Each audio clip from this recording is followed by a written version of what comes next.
Hello guys, Hassan here and you are watching our channel where we make videos to help others. Today I am with this huge engine whose company is Komatsu, that is a Japanese company, and the name of this engine is Komatsu 6D125. If I tell you about the model of this engine, it's 6D125.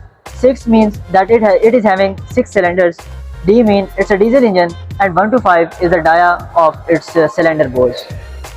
Moving forward toward the inline pump, its inline pump, as you can see it has 6 fuel lines, so it means it has 6 fuel chambers. Its hand framing pump, these are fuel lines, and its accelerator throttle pedal. Here we have water separator which get the fuel from the main tank. It is the inline port where the fuel comes from. After that, the fuel goes into this hand framing. It is a framing pump that is used to remove the airlock, and also if we are not getting the oil from the water separator or from the main tank, we do this, simply this, and the oil will come into this suction port.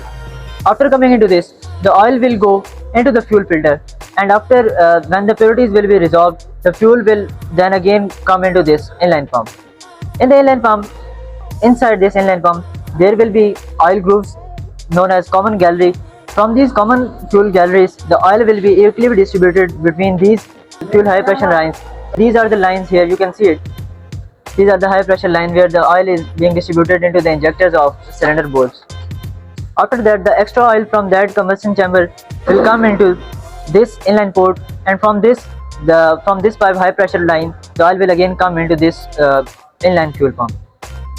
Now, if we talk about the drive of this pump takes drives from the inline shaft that is coming from the engine. So you can say that this pump takes drives from the main engine. So this is it for today's videos, and please let me know what you want to learn in the next video. Please like, comment and subscribe our channel for more videos. Thank you.